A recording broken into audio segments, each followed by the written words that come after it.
प्रभु राम देव भगवान अल्लाह खुदा ईश आदि नाम एक ही शक्ति के हैं। वो कैसा है, कहां है, कैसे मिलता है, किसने देखा है? ये प्रश्नवाचक चिन्ह पूर्ण रूप से हटाने के लिए अवश्य सुनिए जगत गुरु तत्वदर्शी संत रामपाल जी महाराज के अमृत वचन, सर्व पवित्र धर्मों के पवित्र शास्त्रों के आधार पर। अब देखो पुण्यात्माओं, इसी लीला को गाते गाते सुनते सुनते हम बहरे हो गए कि इस कारण से हमने उनको श्री कृष्ण को भगवान मान लिया। और वही श्री कृष्ण जी अपने भांजे अभिमन्यु को जीवित नहीं कर सका, जो महाभारत के युद्ध में मारा गया था। सुभद्रा के पुत्र थे अभिमन्यु, अर्जुन के पुत्र, पांडवों का कुल नाश हुआ था। पांडव रोए थे, सुभद्रा रोए थी, और कृष्ण रोए बैठ के अपनी बहन के दुख में। श्री कृष्ण जीवित नहीं कर सका। तब धर्मदास ने पूछा था भगवान कबीर जी से, परमेश्वर जी से, कि ये क्या कारण था, फिर आप ही समाधान बताओ। परमात्मा ने कहा कि मोर ध्वज के पुत्र तामर ध्वज की आयु शेष थी, उसको मार के जीवित कर देना ये कोई बड़ी बात नहीं है। तो आम संत कर देता है, ऐसी बात है, जादूगर कर देता है। लेकिन अभिमन्यु की श्वास शेष नहीं थे, आयु शेष नहीं थी, इसलिए वो फेल हो गए। और परमात्मा कबीर जी ने उन दोनों बच्चों की आयु शेष नहीं थी, वो दोनों की बढ़ा दी। तो समर्थ कौन? समर्थ का शरणागत हो रंग हो रही हो, और कदे ना हो अकाज राम रंग हो रही हो।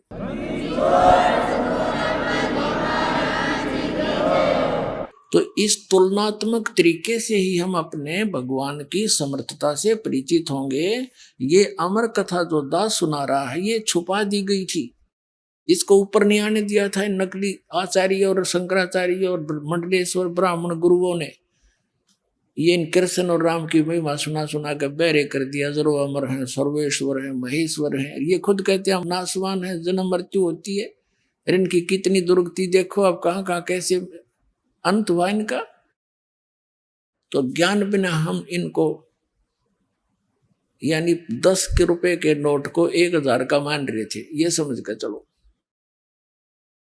अब क्या हुआ, वो कमाल की फड़क निकालने के लिए परमात्मा ने कहा भी मैं भ्रमण के लिए जा रहा हूं, भक्तों के घर पे देख के आते हैं किसकी आस्था कितनी है, कोई चलेगा मेरे साथ। एक शेख फरीद जो परमात्मा के शिष्य होकर उनके साथ रहा करते थे, और कमाल दोनों कहने लगे जी हम चलेंगे। अच्छा भाई चलो। अब उधर से वो वार्ता चल रही थी, शिव प्रार्थना कर रहा था बार बार, हे भगवान एक बार दर्शन दे दे गुरुजी, तो मेरी खुशी का ठिकाना नहीं रहे, और सब बच्चों को बता दूंगा। हमारे घर पर देख लो गुरुजी आए थे, तुम झूठ बोलते थे, वो स्वार्थी है। इतने कह ही रहे थे, और बच्चा आंखों में आंसू भरकर ऐसे बोल रहा था। तभी से बाहर खड़े होकर के परमात्मा ने आवाज लगाई कि भाई कोई है घर पे। अब झोपड़ी थी, एक तो जैसे लंबे लंबे घेर वैसे घेर लिया करते स्थान, चारों तरफ बाड़ लगा रखी थी। एक मेन गेट सा बना कर लकड़ी का, वही एक झोपड़ी डाल रखी थी, और एक रहने का पीछे झोपड़ी डाल रखी थी। बीच में 50-100 फुट का अंतर था। वो पीछे बैठे बातें कर रहे थे, आगे बैठने के लिए अलग से अतिथि के लिए बना रखी थी वह झोपड़ी, वहां मेन गेट था उनका। तो दोनों एक वो सावधान से हुए, नेकी कहने लगी कि गुरुजी जैसी आवाज आ रही है, बाहर बोल रहे हैं। अब सम्मन कहने लगा गुरुजी यहाँ कैसे आएंगे, कैसे हो सकता? हम चर्चा कर रहे थे ना, इसलिए हमारे कानों में वही आवाजें गूंज रही हैं। थोड़ी सी देर में फिर आवाज लगाई कि भाई है कोई घर पे सम्मन? अरे सम्मन। अब वो कहने लगे आवाज गुरुजी की है। अब दोनों तीनों भाग लिए बाहर को देखने के लिए। क्या देखा सामने? वो 3 संत खड़े हैं, 2 भक्त और एक परमात्मा खड़े। अब उनको विश्वास नहीं हो रहा कि गुरुजी और हमारे गरीब के द्वार पे, मतलब गरीब अमीर से नहीं, भगवान गुरुदेव आगे इतनी श्रद्धा, उन वो ऐसे हो गए जैसे स्वप्न देख रहे हो, आंखें फाड़ फाड़ कर। काफी देर तक, कुछ सेकंड के लिए ऐसे सब स्तब्ध से हो गए। तब उसने, कमाल ने कहा कि गुरुजी को अंदर भी चलने की कहोगे या यहीं खड़े रखोगे? तो वैसे आंख सी मसल कर देखा, चरणों में गिर गए तीनों के तीनों। और अब महाराज अंदर बैठो, हे भगवान आज ही चर्चा कर रहे थे, आप तो अंतर्यामी हैं, आप तो पल पल की आवाज सुनते हो, आपका बच्चा आज ही याद कर रहा था आपको। वहां बाहर वाली बैठक में बैठा दिए चौफड़ी में, जैसा भी फटे पुराने कपड़े उनके पास उपलब्ध थे गरीबों के, मालिक बैठ गए सौंपते। अब सम्मन ने जलपान करवाया, पानी पिलाया, चर्चा करते रहे। भगवान बड़ी दया करी, कैसे दया करी गरीब की झोंपड़ी पर, आप तो समर्थ हैं दाता, आज ही आपकी बच्चा आपको याद कर रहा था। ऐसे चर्चा चलती रही, काफी देर भी समय बीत गया। फिर सम्मन ने कहा कि भगवान भोजन की सुनाओ। परमात्मा ने कहा भी रोटी खावांगे, भूख लग रही है, भोजन प्रसाद करेंगे। अब सम्मन आया घर पे अपनी पत्नी के पास और कहा गुरुजी भूख लगी है, पैदल चल कर आए, खाना बनाओ। अब नेकी कहने लगी कि घर पे तो आज आटा नहीं, एक रोटी का भी आटा नहीं है। तो सम्मन ने कहा जाओ किसी से उधारा ले आओ, मांग ला उधारा। वो कहने लगी मैं पूरी आसपास जहां जहां भी मुझे आशा थी उनके पास मैं जा चुकी हूं उधार मांगने के लिए, सबने मना कर दिया। तो सम्मन कहने लगा कि ला तेरी ये चूंदड़ी जो ओढ़ रखी थी, चीर, ये तेरा कपड़ा, इसके गिरवे रखा हूँगा, मैं ले आता हूँ कहीं से। वो कहने लगी मैं इसको लेकर गई थी गिरवे रखने के लिए, ये फटी हुई है एक दो जगह से, किसी ने नहीं दी। अब सम्मन बैठ गया कलेजा पकड़ के, कि भगवान आज क्या बनी? प्रथम बार परमात्मा आए और आज ये भूखे जाओगे। हे भगवान इस पापी को ऐसे दारिद्र में जन्म दिया, मैं अपने भगवान को भोजन नहीं करा सकता, न रो बुरी तरह। अब पुण्यात्माओं,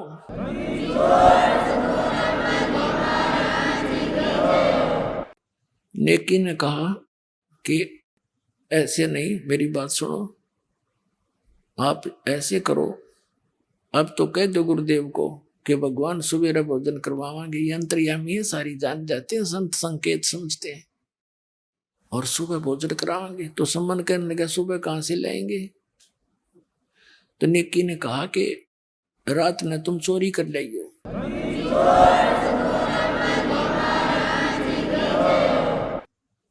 अब प्रतिदिन वो लड़का सुना करता था प्रवचन कि भी जो चोरी करते हैं उनका नाश होया करे। और उस दिन मां के मुंह से ये बात सुनकर वो स्तब्ध रह गया, कहने लगा माता चोरी करने वालों का तो विनाश होता है, वो कभी उभरते नहीं, सतगुरु बताते रहते हैं। राजा आप हमें क्या सलाह दे रहे हो?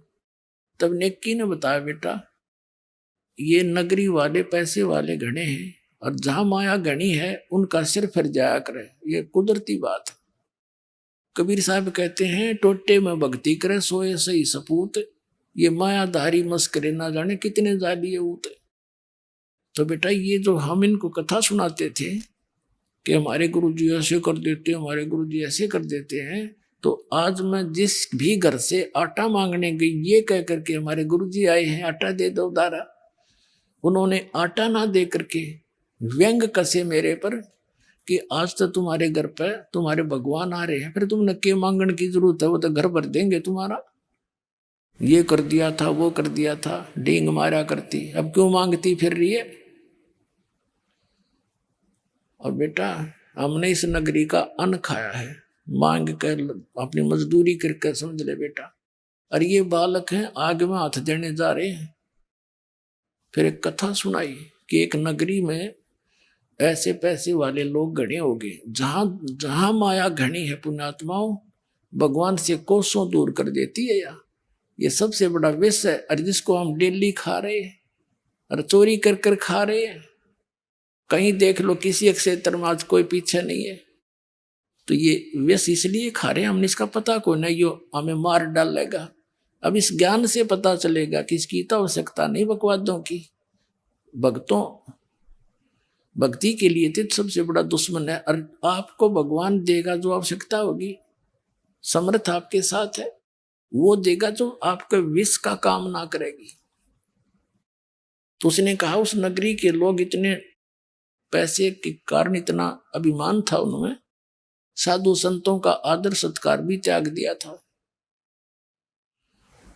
एक सिद्ध पुरुष था, उसके साथ एक 15-16 वर्ष का उसका कोई शिष्य था।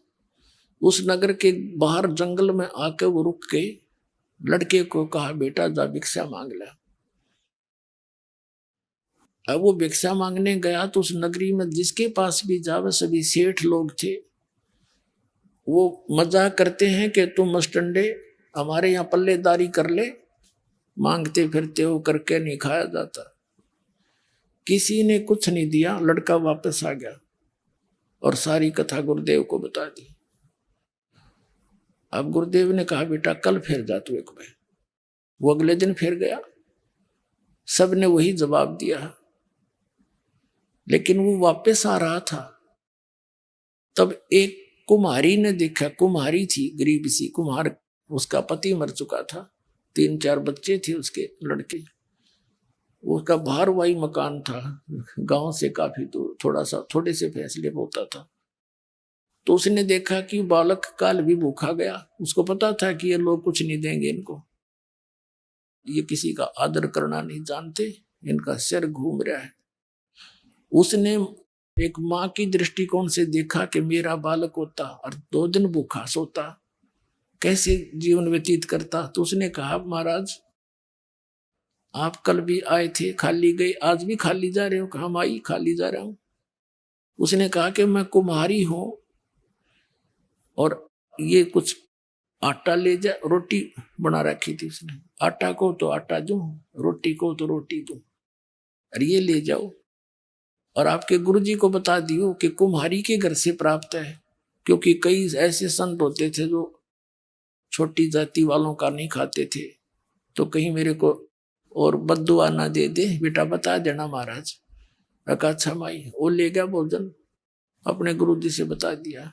गुरुजी नगर तो कति निकम्मे आदमियों का बड़ा बड़ा है और जानबूझकर बकवास कर रहे हैं कि तुम मांगते फिरते हो, करके क्यों नहीं खाते, कुछ ये कर लो। ऐसे ऐसे एक माई ने आटा दिया, ये भोजन दिया है और उसने ऐसे ऐसे बताया है।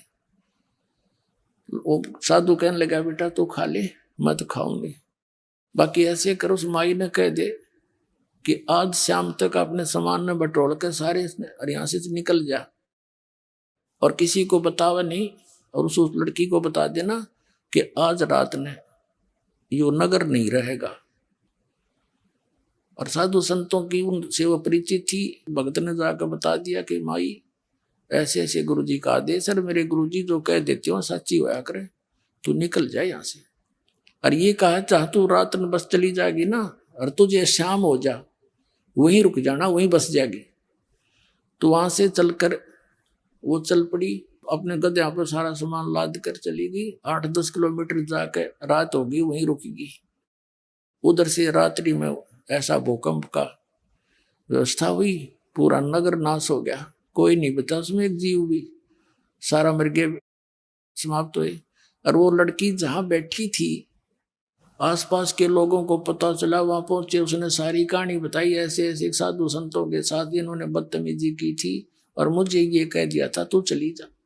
तो गांव के लोगों ने, आसपास के व्यक्तियों ने उसको वहीं कह दिया, बहन तू यहीं रह। उसका मकान झोंपड़ी झापड़ी लगा दी, घनी जमीन दे दी, वो उड़े बस गई। अब उस लड़की ने बताया,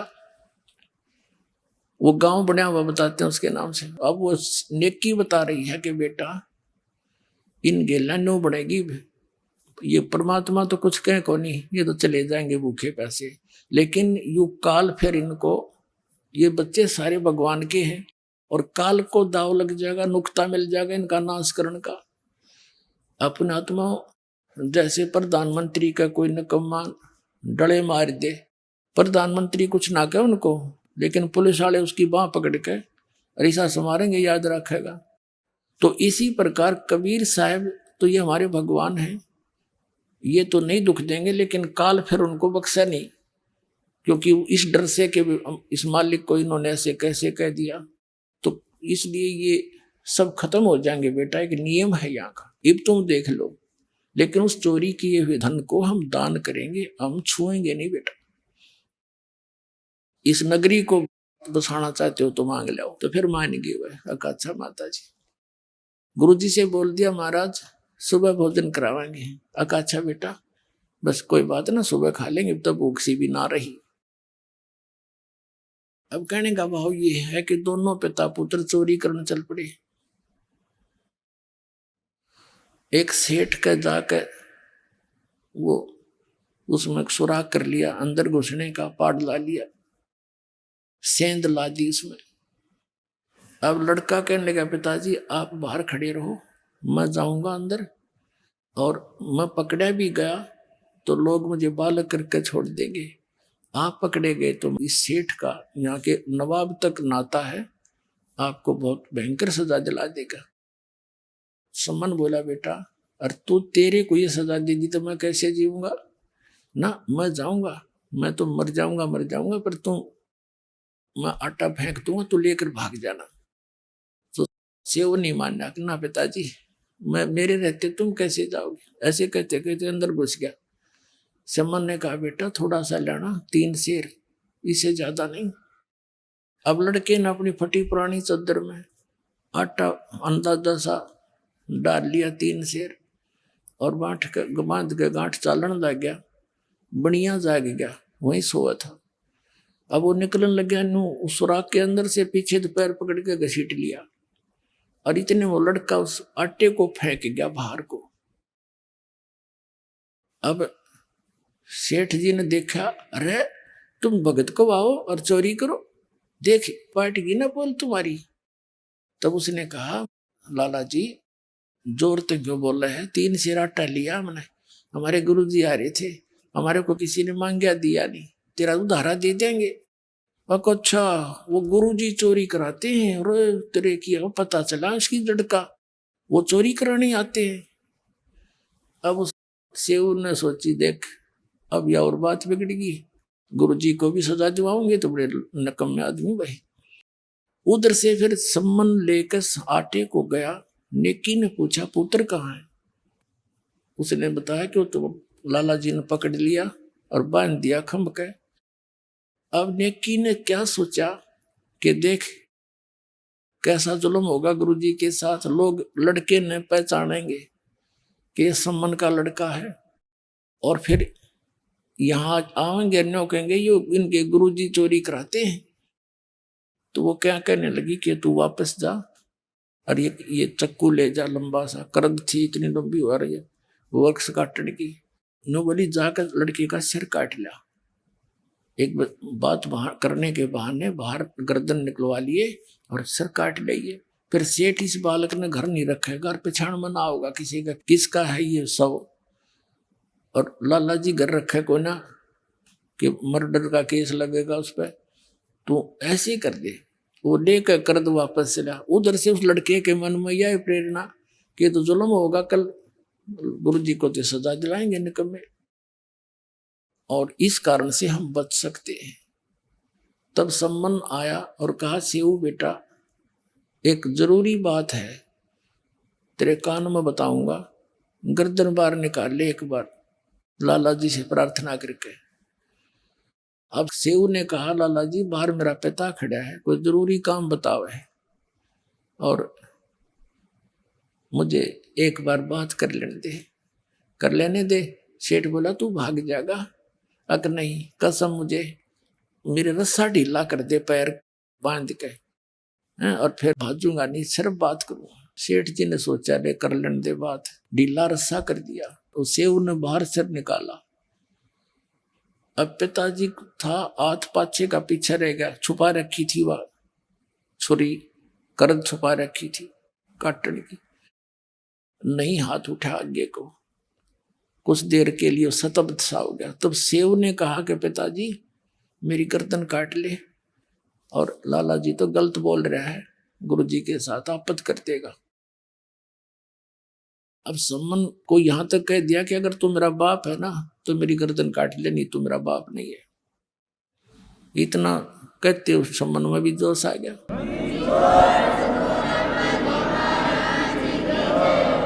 बस एकदम तैस में आकर लड़के का सिर काट के और चोटी तो पकड़ ले गया। अब लाला जी ने देखा पापा छेन घसीटा तो सर नहीं उसका, वो डर गया। अब 13/302 का मुकदमा बनेगा। अब उसने घसीट कर उस लड़के की लाश को रातों रात जंगल में बाहर जाकर, एक पजावा होता था, पजावा ये कुम्हार लोग पहले ईंटें बनाते थे, उसके ऊपर चारों तरफ वो खड्डे से होते थे मिट्टी खोदने के, उसमें डालाया। अब जब वो संबंध सिर लेकर घर पे आया, नेकी ने कहा रख दे इसको, अलमारी में रख दे और वापस जा।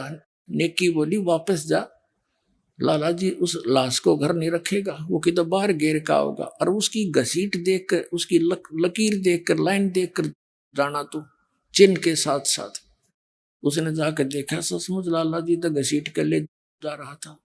कच्चे रास्ते होते थे पहले, लाला जी तो आकर घेर के डाल कर उसको, और अपना जो सुराख था उसको बंद करके, और उस पर रेत रात छड़क के ऐसा कर दिया जैसे कुछ नहीं हुआ था। बैठ गया भीतर, वो उसको लड़के की शव को उठा लिया रातों रात। ऐसे सारे प्रोसेस में उनको सुबह हो गया, यानी घंटा 1.5 घंटा रह गया सूर्य उदय होने में। वो लड़का लाके शव डाल दिया कोठे में पिछली साइड में, और ऊपर फटे पुराने कपड़े डाल दिए, और अलमारी में सिर रखा था लड़के का, कपड़े में लपेट के। अब नेकी बोली मैं खाना बनाती हूँ, गुरु जी को कह दो जी भूख लाग रही होगी आपको, भोजन खा लो, और भोजन खा के चले जाएंगे, जनता किसी ने पता नहीं लगेगा। अब क्या हुआ, भोजन बना दिया, सम्मन ने प्रार्थना करी, 3 पात्रों में डाल दिया। 3 जने थे, परमात्मा थे, 2 उसके सेवक थे उनके, और बैठ के जैसा भी बोरी बारी थी आसन डाल दिया। परमात्मा ने कहा बेटा इनको 6 जगह कर दो, सारे बैठ के इकट्ठा खावांगे। अब सम्मन ने सोची अब बात खुलेगी, गुरुजी को पता लग गया कि रोटी नहीं खाएंगे, घर पर लाश और ईट खाना कैसे खाएंगे, ये तो बहुत बुंडी बनी भाई, हम तो फिर अधूरे रह गए, भोजन नहीं करवा सके परमात्मा को। अब उसने क्या किया, 5 में डाल दिया, और बैठ के परमात्मा ने कहा इसी को 1 में और बनाओ, इसी में से 6 बना दो। तो सम्मन ने कहा जी बच्चा तो कहीं खेलने गया होगा, पता नहीं कब आएगा, अकना मैं जो कहूँ ऐसे कर दो बच्चा। अब उन्हें कर दिया। तब परमात्मा ने आवाज लगाई कि आओ सेऊ जीम लो, ये प्रसाद प्रेम, बेटा सिर कटा करें चोरों के, साधुओं को न तकसेम।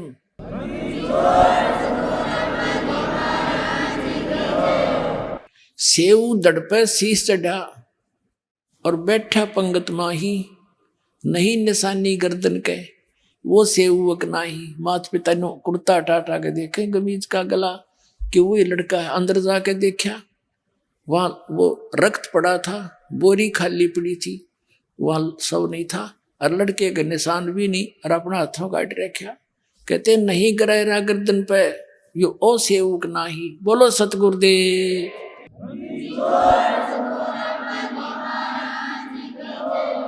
गरीबदास साहब जी लिखते हैं कि 56 भोग दिए धड़ी ने और करे सम्मन के ठाठ, 1 नंबर का सेठ बना दिया उसी जीवन में परमात्मा ने। कहते नुक्ते ऊपर रिज जाएगा रे, करोड़ कर्म जल जा तुम्हारे। बोलो सतगुरुदेव।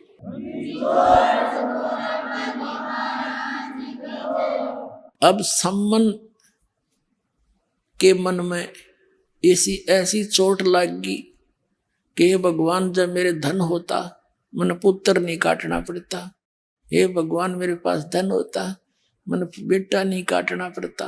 उसके बाद एक सदमा सा हो गया, तो परमात्मा ने उस कारण से उसको धन दे दिया। और साथ में ये भी कहते रहते थे, बेटा यो धन अच्छी चीज नहीं, नेकी और शिव, उनके तो बात आ गई समझ में। उन्होंने तो उस धन का की तरफ ध्यान नहीं रखा, अपना मोक्ष चाहा, वो दोनों तो मुक्त हो गए।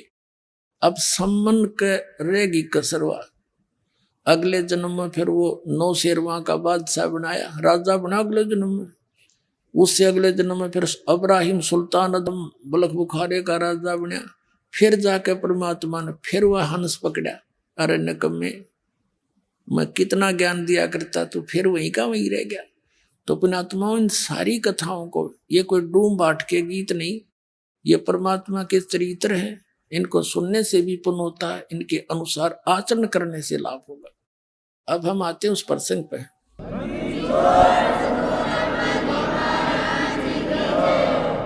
तो वो प्रसंग बीच में आ गया था कि भगवान पर विश्वास करने से नुक्ते ऊपर रिझ जाएगा, रे करोड़ कर्म जल जाए तुम्हारे।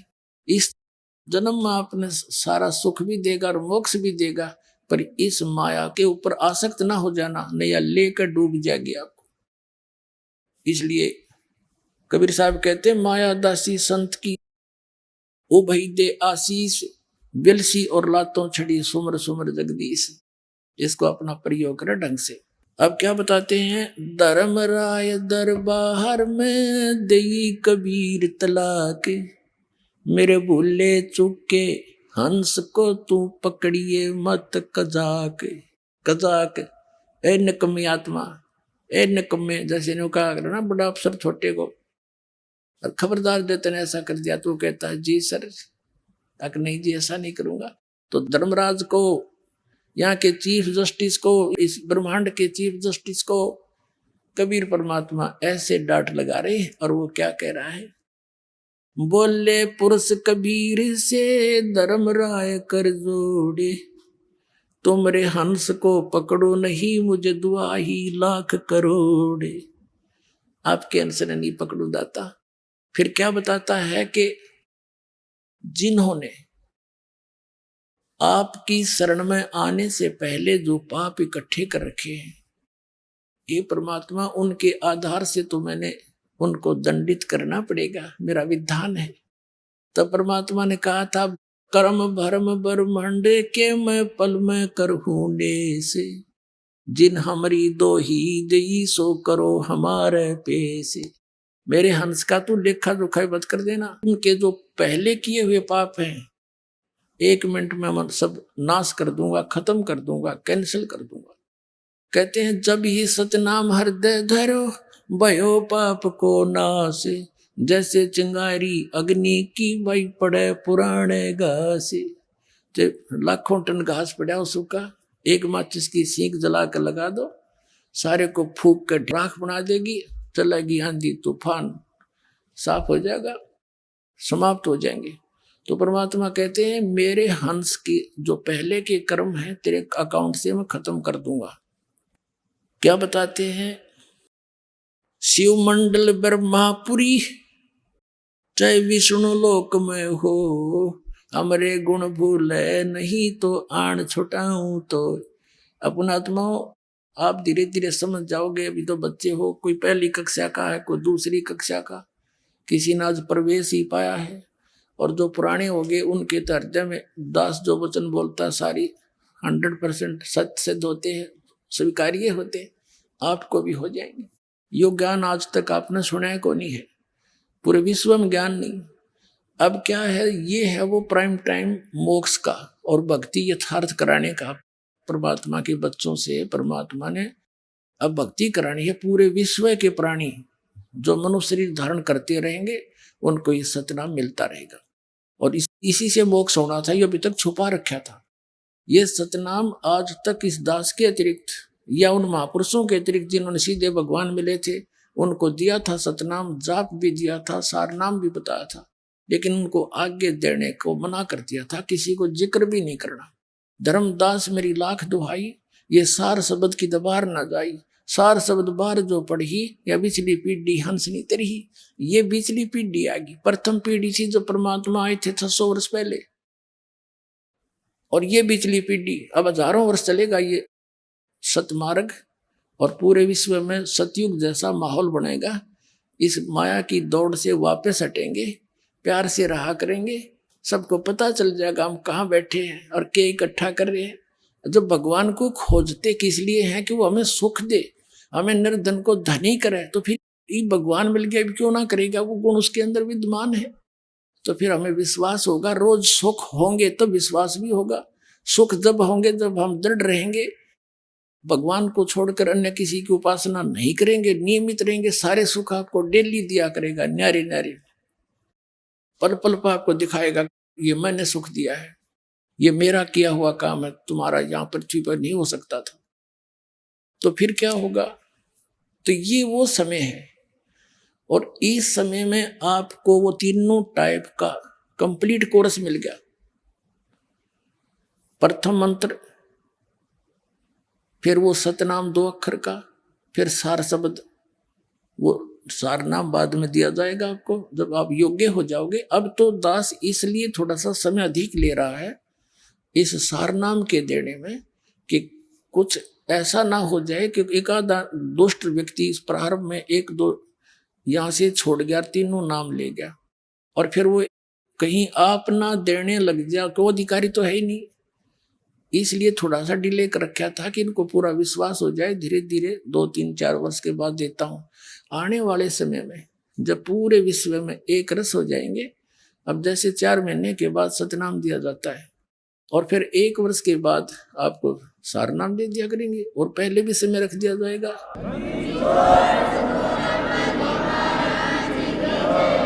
तो इस प्रकार ये बहुत सारा काम सुचारू और सुनियोजित तरीके से परमात्मा करे। तो अब जो आप पार हो जाओगे, आप तो गए सतलोक में, और जो पार नहीं होंगे, जो पार नहीं होंगे वे महामार खाएंगे। वो कैसे मार खाएंगे? जैसे आप प्रथम मंत्र जाप करते हो, जिसमें फर्स्ट एंड लास्ट मंत्र छोड़कर बीच के 5 मंत्र हैं, ये यहाँ के इन प्रधानों की मजदूरी है, इनके सतर का ये भक्ति धन है।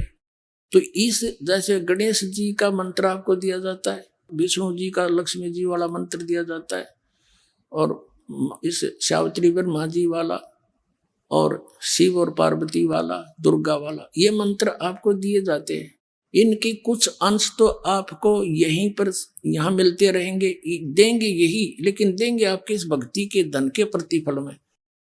फिर आपके पास इनके अकाउंट में, इनके बैंक में घना धन बच जाएगा, आपका पार नहीं होता है। तो फिर ये क्या करेंगे? पहले आप जाओगे गणेश जी के लोक में, वहां अपना सारा पुण्य उसके सतर का खत्म करके फिर आपको भेजेगा ब्रह्मा जी के लोक में, वहां देवता बन जाओगे। वहां पुण्य खत्म करके फिर जाओगे विष्णु जी के लोक में, विष्णु जी के उस मंत्र का कमाई आपकी खत्म हो जाएगी। फिर जाओगे शिव के लोक में, वहां गण बन जाओगे देवता, वहां स्वर्ग है, उनके अलग से रेस्टोरेंट है, और वो आपसे चार्ज करते हैं। जैसे रेस्टोरेंट वाला किराया न्यारा लिया करे और खाने का न्यारा उसमें दुगना तिगना जोड़ के आपसे लेता, ऐसे वहां ये रेस्टोरेंट इनके। फिर वहां खत्म होने के बाद दुर्गा जी के लोक में, वहां देवता बनोगे, और जब आप हो जाओगे कंगाल, आपको नरक में, नरक से पीछा छुटकर फिर आपको पृथ्वी पर कई 1000 वर्षों तक, और फिर सतनाम का जो रह गया और सार नाम की कमाई आपको मिल गई, वो नहीं पार हुई। ये नहीं है कि सार नाम मिल गया पार हो गए, अंतिम सांस तक मर्यादा में रहोगे तब पार होगे। तो फिर उनको उसके लिए इस काल ने क्या कर रखा है? इस ब्रह्मलोक के अंदर एक ब्रह्मांड में नकली सतलोक, अलखलोक, अगमलोक, अकैलोक बना रखे। तो आपके उस भक्ति धन को वहां नाश करवाता है। तो इस प्रकार वो प्राणी तो हजारों युगों तक नीचे नहीं आएगा, कति चूस के उसको भक्ति धन नष्ट करके थोड़ा बहुत बचे हुए को यहाँ पटक देगा, फिर यहाँ पृथ्वी का राजा बन जाएगा, फिर नरे पाप कमाओगा और फिर गधा बन जाएगा। तो यह विरान माटी होगी जो ईब फिसल गया। तो सावधानी बरतियो और चलो सतलोक में। बोलो सतगुरुदेव।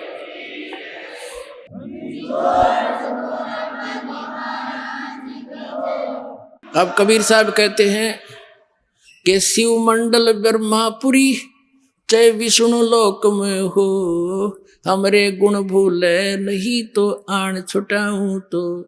जैसे गलती से कोई रह गया और वहां जाकर उसका याद आ गया कि हम तो गलत कराए, गुरु जी बताया करते थे, या तो हमारी पूंजी धन नष्ट होगी। अगर वहां भी आप पुकारोगे मालिक को, कहते वहां से भी छुटा लाऊंगा तुमको और पुनः फिर भक्ति प्रारंभ करा दूंगा। इतना समर्थ है ये परमात्मा। बोलो सतगुरुदेव।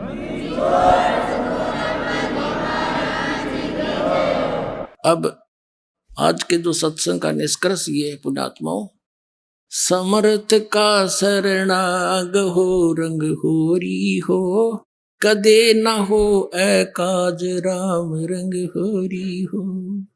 तो समर्थ की शरण में रहना आखिरी सांस तक, आपके 101 पीढ़ी पार होगी, ये लिख लेना बेशक। बोलो सतगुरुदेव।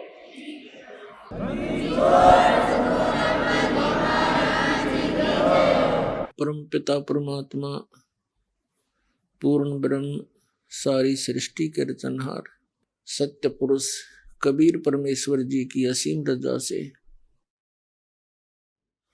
आप सभी पुण्यात्माएं परमात्मा की ये अमर कथा सुनने के लिए उपस्थित हुए।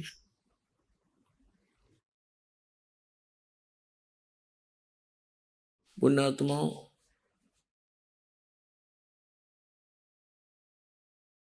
लाल की कीमत को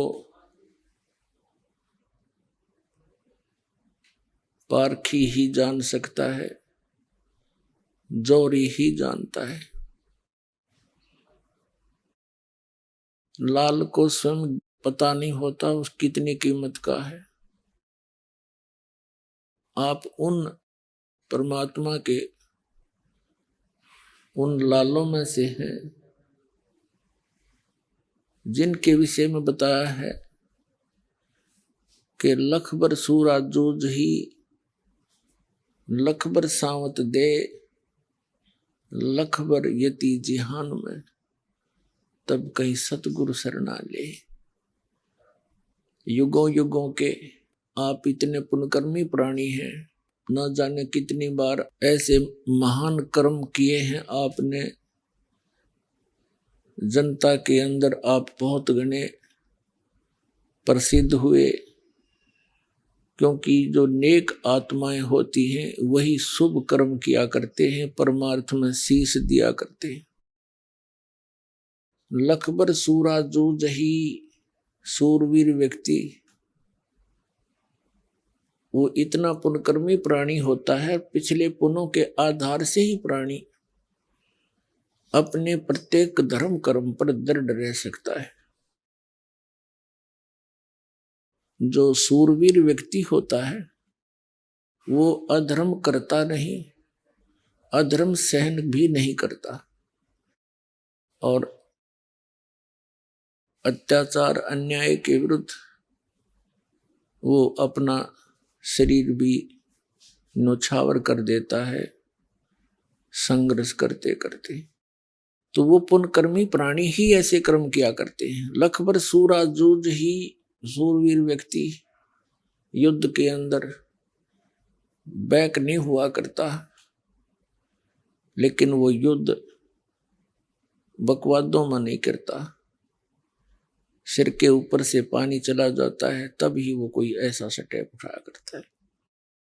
फिर बताते हैं कि लखबर सूरा जूझ ही, लखबर सावत दे।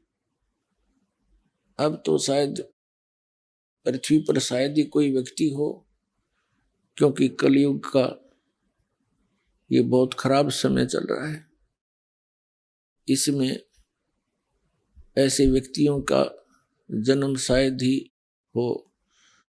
पहले बहुत होते थे।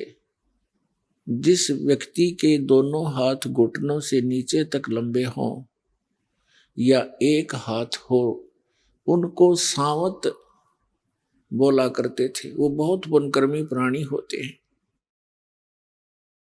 और वो भी बहुत धार्मिक होते हैं, सहनशील होते हैं, कभी किसी को कष्ट नहीं देते, और राज्य पद पर भी प्राप्त हो जाते हैं तो भी वो जनता को अपने बच्चों की तरह रखा करते हैं। फिर लखबर यति जहान में, यति जैसे हनुमान जैसे यति, सुखदेव जैसे यति, यानी अपने आजीवन ब्रह्मचारी रहे, जैसे यति पुरुष में भी यही गुण होते हैं।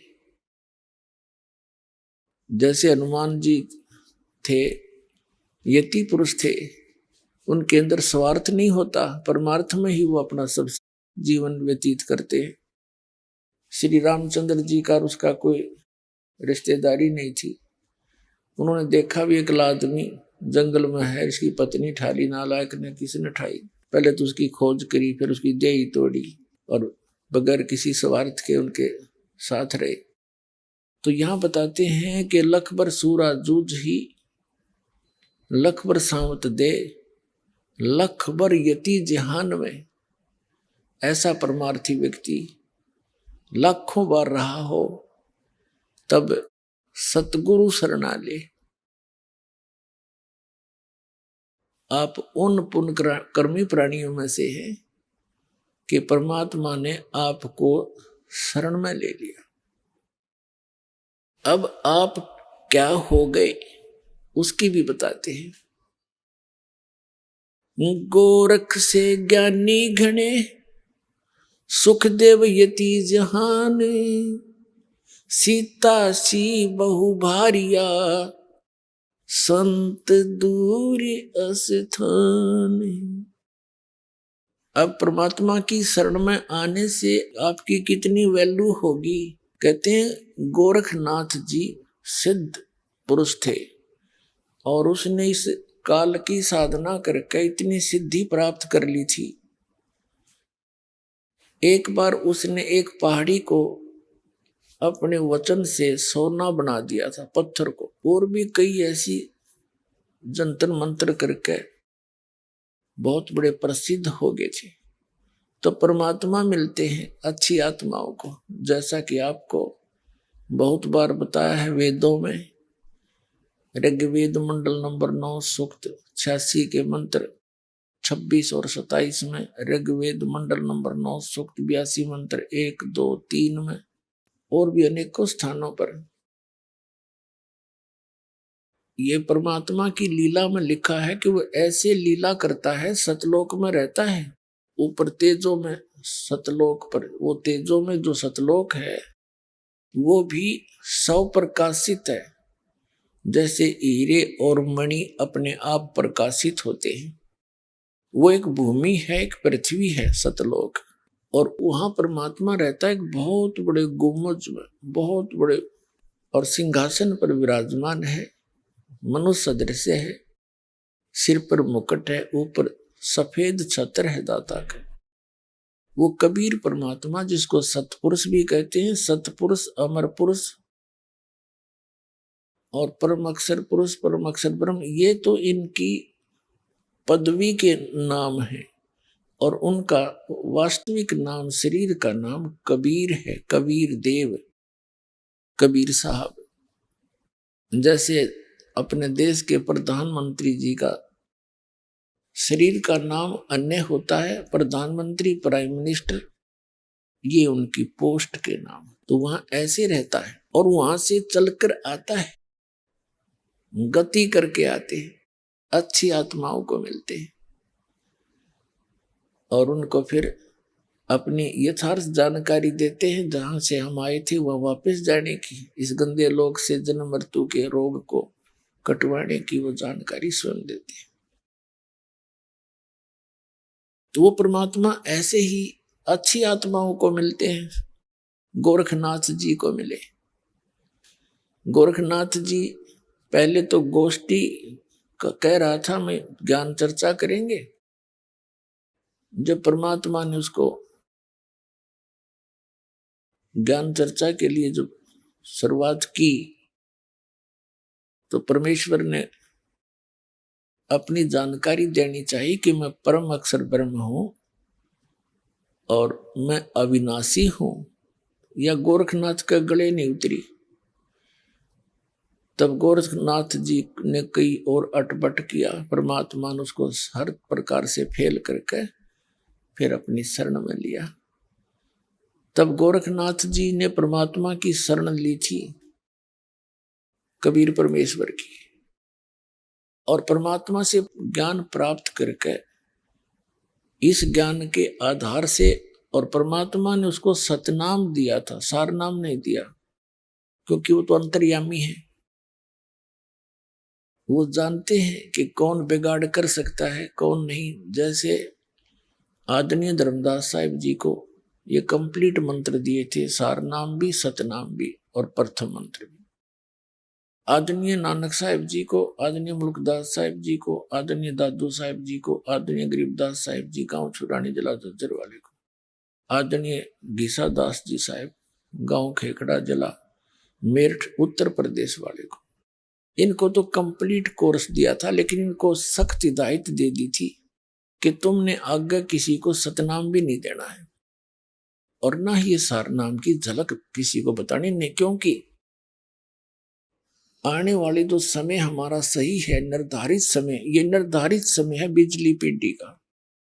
इस समय तक इन सभी मंत्रों को और इस यथार्थ ज्ञान को गुप्त रखना था। नहीं तो ये काल ने कहा था कि कलयुग में मैं तेरे नाम ते, सतलोक और सचखंड के नाम ते और कबीर और अमर पुरुष के नाम ते मैं अनेक पंथ चलाऊंगा, और उन पंथों में ज्ञान तो कहेंगे वो सतलोक और सचखंड का, और नाम देंगे सारे काल के, तो ये सभी के सभी मेरे ही जाल में फंसे रहेंगे। ऐसी व्यवस्था कर दूंगा जब तुम आओगे कलयुग में, क्योंकि काल ने कबीर परमात्मा से एक प्रार्थना करके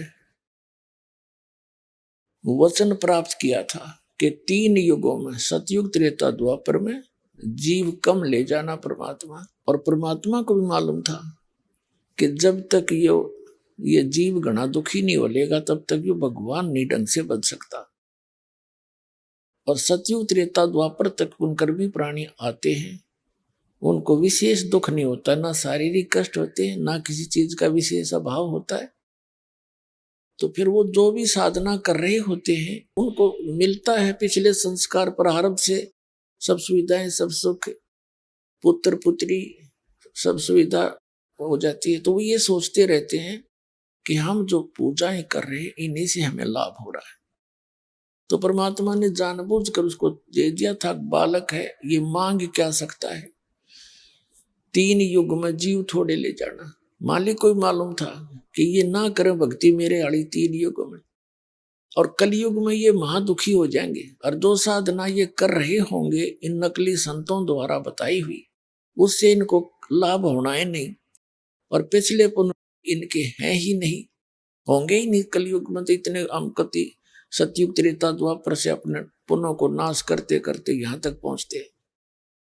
तब परमात्मा को पता था कि उस कलयुग के बिचली पीढ़ी के समय में ये सभी उस काल के जो फैलाए हुए जाल में सब संतों पंथों के पास घूम फिर कर उनके ज्ञान को सुन सुना कर ये सारे थक चुके होंगे, और स्थिति ज्यों की त्यों होगी।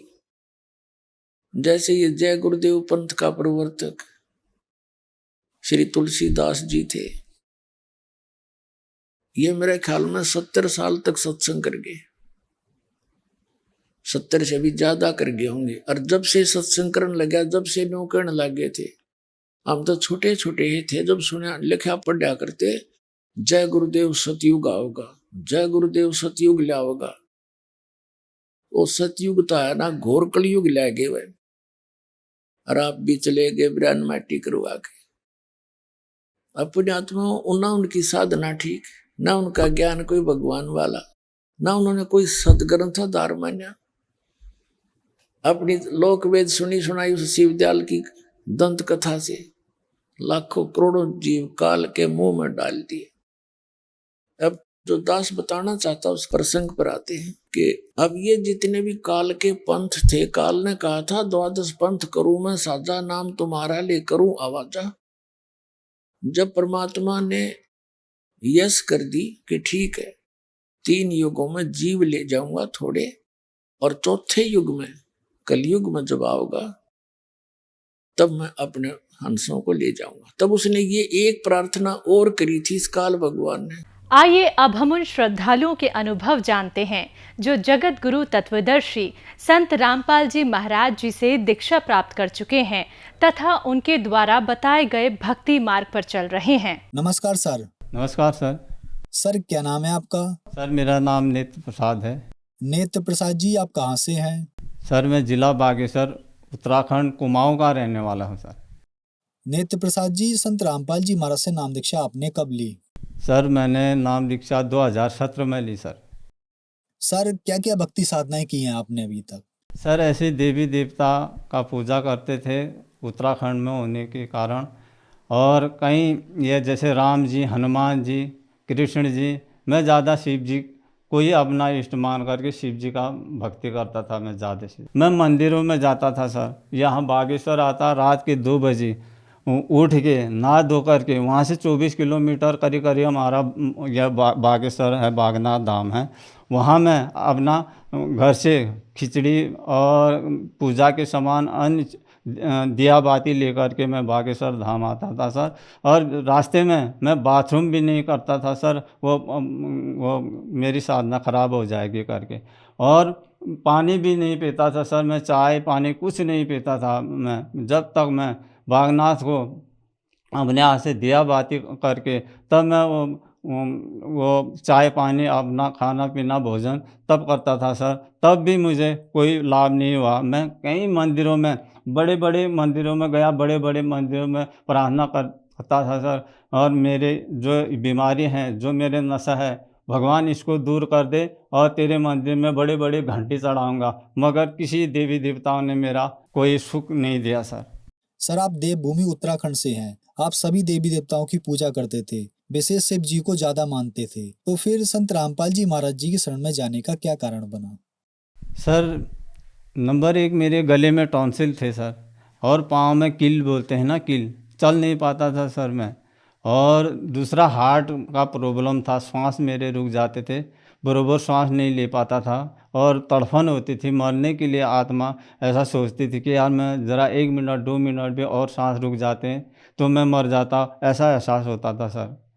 और मैं सारा नशा करता था, जैसा चरस है, गांजा, और ये बीस बोलते हैं हमारे वहाँ, वो बीस को भी मैं यूज़ करता था। जुआ, ताश, सट्टा, लूट खसोड़, सारा ये गलत कर्मों में सारा लिप्त था सर मैं। इसीलिए मैं संत रामपाल जी महाराज जी से नाम दीक्षा बागेश्वर नामदान केंद्र से ली। सर आप बहुत ज्यादा परेशान थे, तो क्या संत रामपाल जी महाराज से नाम दीक्षा लेने के बाद आपके दुख दूर हुए?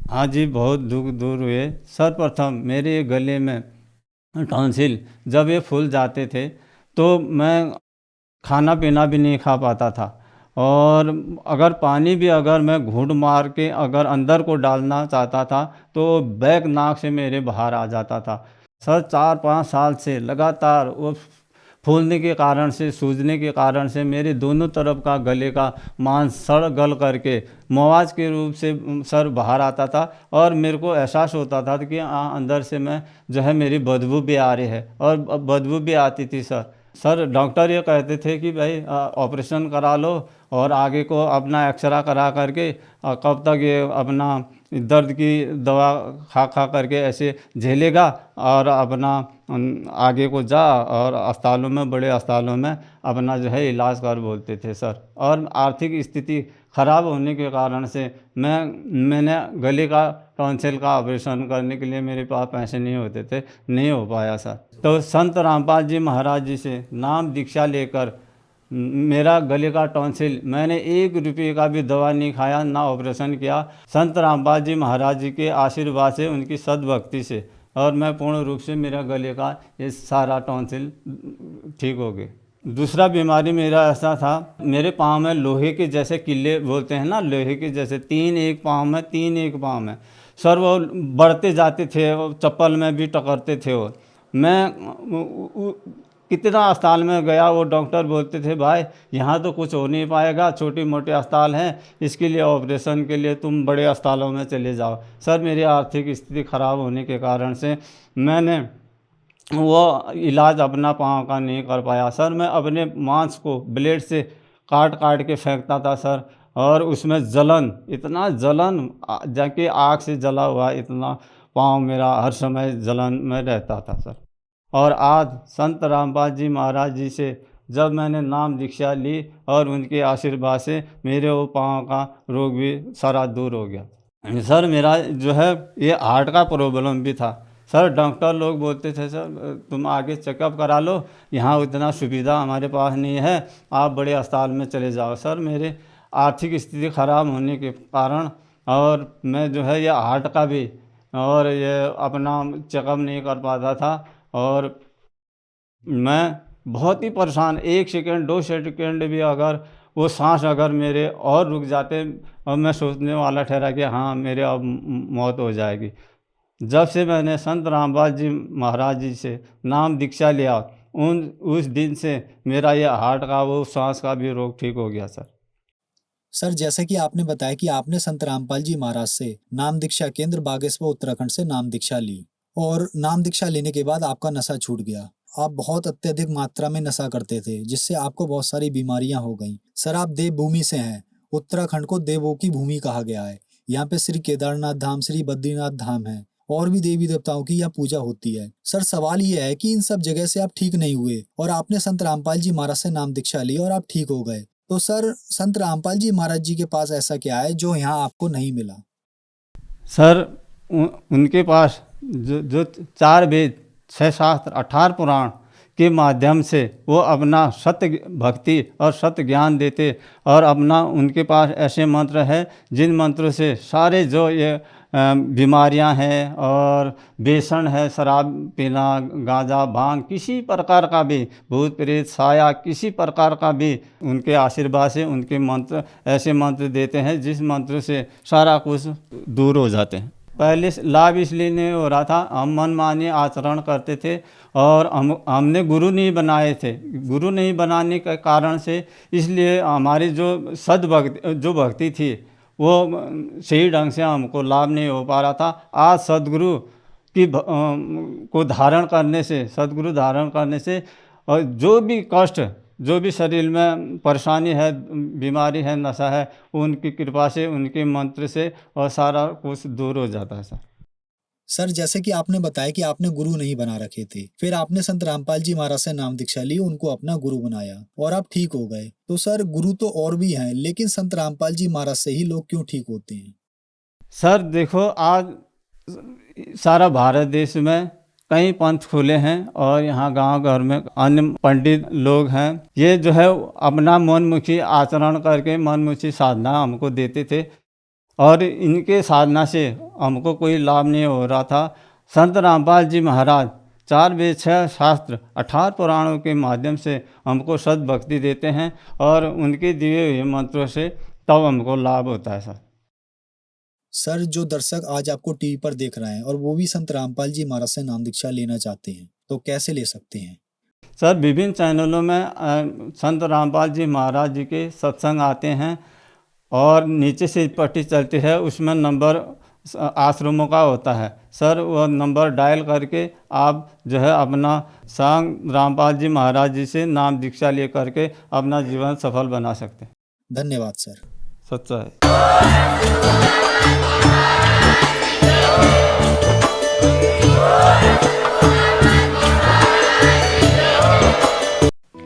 आप सुन रहे थे जगत गुरु तत्वदर्शी संत रामपाल जी महाराज के मंगल प्रवचन।